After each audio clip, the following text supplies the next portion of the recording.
Welcome back.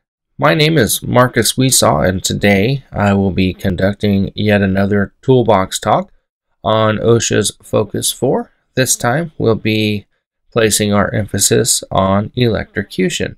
And again, if you are unfamiliar with what OSHA's Focus Four is, I will tell you what they are now.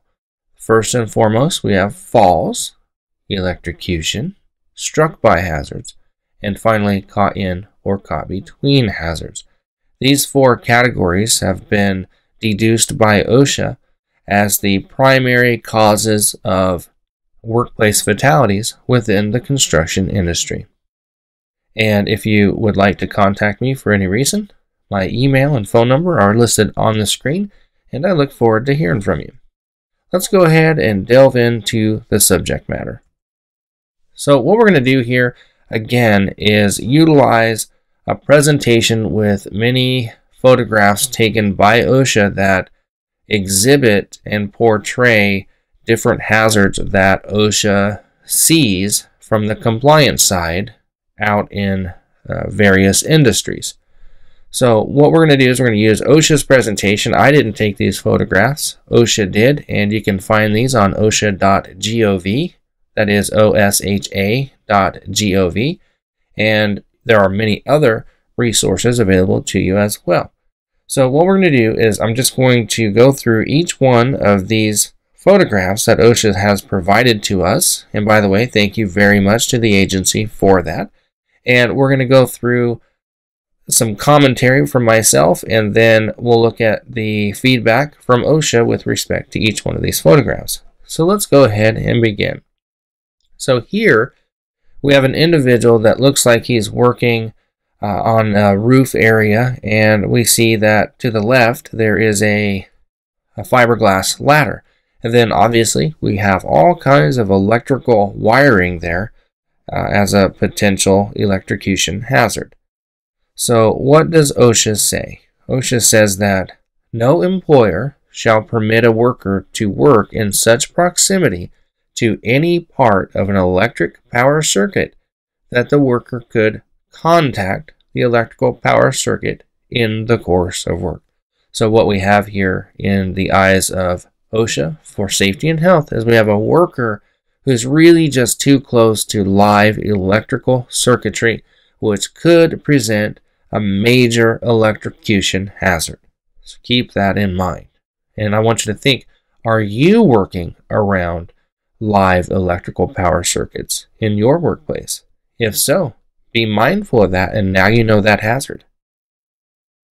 So we don't want to call out any companies' names here, but I think that's pretty obvious there that this company had some work done in their parking lot area with an excavator. So we have an individual who is working in an excavation behind what OSHA calls a trench shield, or just a shield. In the industry and construction, we like to call that a trench box.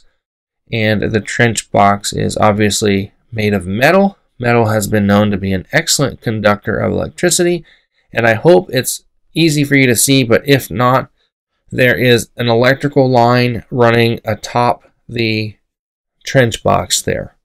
So here is OSHA's commentary. Crossing electrical line must be supported, protected, or removed to safeguard workers. As you can tell, anytime that electrical insulation has any nick or cut or any kind of damage to it, electricity can easily take the path of least resistance and try to ground itself.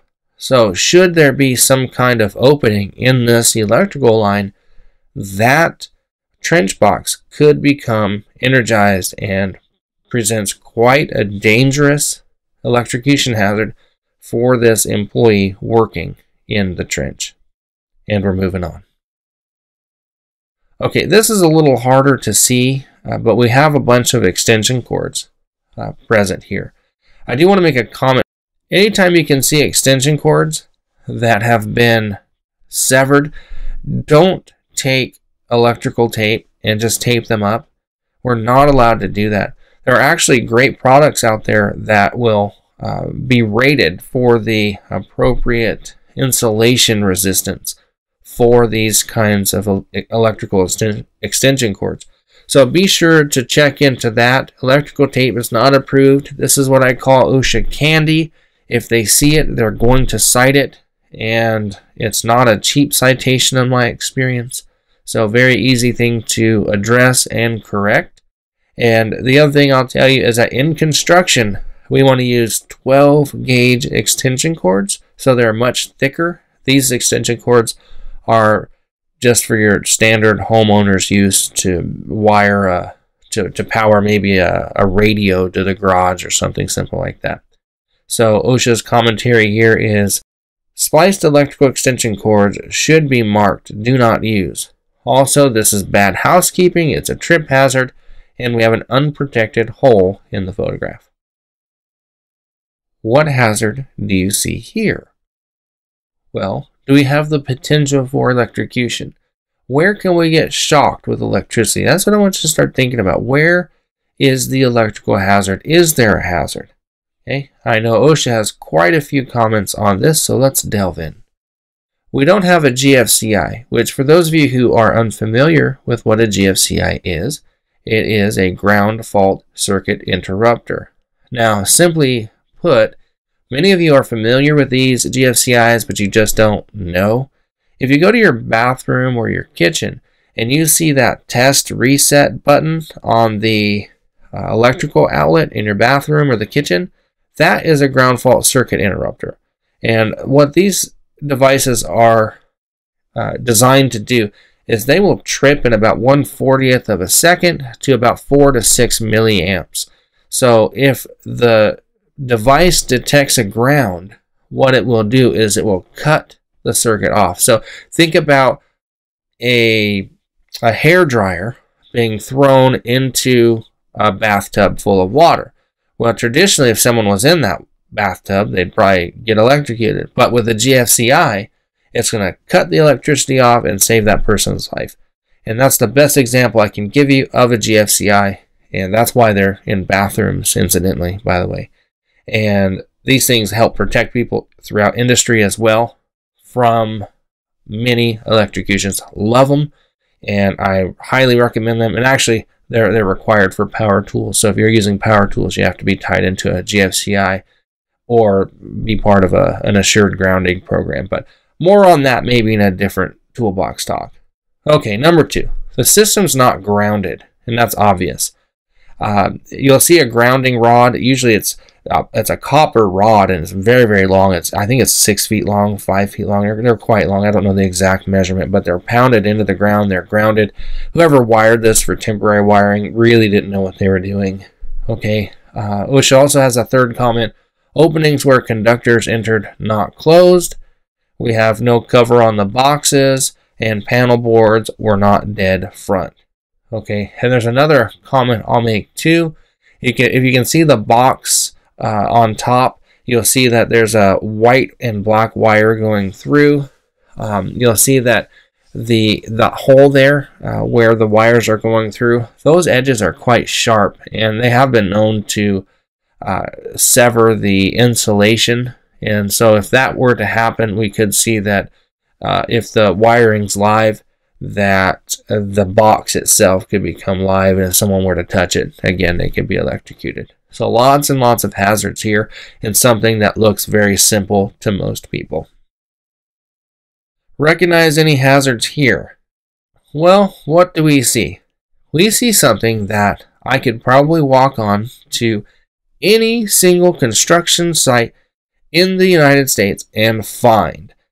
I see this with circular saws especially. People, they get in a hurry and they actually cut the cord for the circular saw. Happens so often, and it happens with a lot of other machinery and equipment too. We cannot have any type of severed insulation and just fix the problem with electrical tape. It doesn't work that way. It's prohibited. And here are OSHA's comments. With an electric drill flexible cord was spliced to a non-flexible conductor with damaged insulation. So if you see this, you have to send it in to the manufacturer to get fixed. Don't think that you can fix it. because you can't, because we have this problem with what's called NRTLs, NRTL, NRTLs, okay? And NRTLs are nationally recognized testing laboratories, and when you start messing around with the electrical components, or you take open that casing there, what you're going to do is you're going to invalidate the NRTL rating for this machine, and then we have no warranties, we have no products liability, we have a lot of problems with that. So I think that's why a lot of your newer machines are coming out with cords that can be easily plugged in and replaced, as opposed to sending them back to the manufacturer. So that being said, let's go ahead and move on. What hazards do you see here? This might be a little bit more difficult for a lot of you to understand unless you are a journeyman or some kind of electrician. So let's look at OSHA's comments here.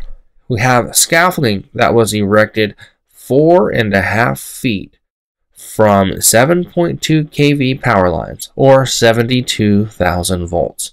So the problem here, obviously, is that high voltage power lines can and do arc. So if we have a path of least resistance, that electricity can jump from the power lines over to the scaffolding in certain cases. And we have a lot of factors in there. Humidity is one, the amount of electricity and voltage going through the power lines, the amperage. But in general, let's be simple. The last comment that I'll leave you with before moving on to the next slide is that I want you to be very careful around high voltage power lines. Typically what I see a problem with is heavy equipment.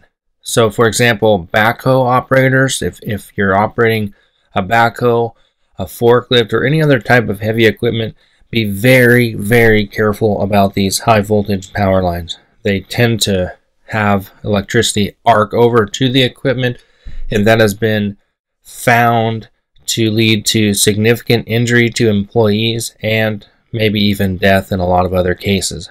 So be very, very careful about that if you're working in heavy equipment. Otherwise, if you're just an employee and you're working on scaffolding like you see here, also be very, very cognizant of the fact that high voltage power lines are very, very dangerous, and you don't want to be near them. You don't want to work near them unless, of course, that's your calling and you are a journeyman or a lineman or something like that working in that industry. So with that, we're moving on. What hazards do you see here? Do you see anything that might stick out to you as a possible OSHA concern? Well, you should. Here's OSHA's comment. Continuous path to ground not maintained. Multiple cords used for fixed equipment.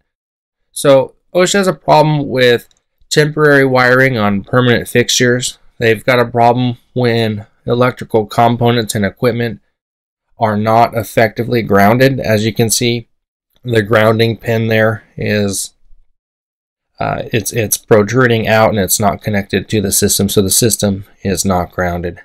And another thing that I'll mention as well is you can see how the electrical installation at that plug to your left there is significantly defective, so it's got some problems as well. So I would look at that. And we're moving on. What hazards do you see here? This one's a pretty simple yet very common problem with extension cords and plug heads in general. We don't have a grounding pin with this particular setup. And this is a real big pet peeve. It's OSHA candy again. What I find interesting is how many construction workers or just people in general go around and they just pop those grounding pins off just for fun, or just because they don't like using them for whatever reason. Don't ever do that. So if you see that a head of a plug has 3 prongs, 2 for the electrical current and then the grounding pin, you want to leave those alone. And then if one of them's missing, especially that grounding pin, get a new cord or get a new plug in, because you want that grounding protection. Alright, you may remember that I brought this up a few moments ago when we were looking at that temporary electrical station moments ago. But here, we're going to talk a little bit about this electrical wiring coming out of this box. And what we see here is that OSHA's comment is that conductors entering boxes, cabinets, or fittings shall be protected from abrasion. Openings through which conductors enter shall be effectively closed. So essentially what we have here is we have missing conduit. So usually the right way to run this kind of a wire is to have some kind of conduit protecting the wires there. But this is totally a bad way to do this, and I think the concern here with OSHA is that if there's any vibration, it's likely that the insulation will begin to tear away or get cut over time, and that could energize this box and create a potential hazard for employees exposed to that. And we're moving on. Recognize any hazards here. Okay, first and foremost, I want to make a point here before we get into this. Do you see how thick the extension cord is in this picture? That is an appropriate 12 gauge extension cord. So you can see how much thicker that is compared to the orange extension cords we were talking about earlier. So keep that in mind. Now going back to this, it's a common pet peeve of my own during my own site visits to see this, and I know that most of the OSHA compliance officers that I'm friends with also have issues with electrical cords going through windows, doors, places where the insulation of the electrical cord can actually get smashed or pinched. And here's what OSHA's comment was. Flexible cords and cables may pass through doorways or other pinch points if protection is provided to avoid damage. So should we not have this nice padding there, we would have a pretty big problem. So we're not allowed to just run a cord through a window and shut the window and have that cord smashed. We can't do that. We've got to protect the cord. Another good example is coming from the oil and gas industry. You'll see that the oil and gas industry on say a drilling rig, they have a lot of wires, and what they'll do is they'll run their wires and they'll have protective casing, whether it's rubber or metal or whatever, but they will protect it so people can drive over the wiring and they can run it in weird places without having any damage to the wire. So that's a good example, and then this is a great example also of protecting the wire from getting smashed by the door. And we're moving on. Thank you so much. My name is Markus Wesaw again, and I hope you enjoyed this Focus 4 Toolbox talk on electrocution. If you have any questions at all, please let me know, and I hope you have a wonderful day. Thank you very much.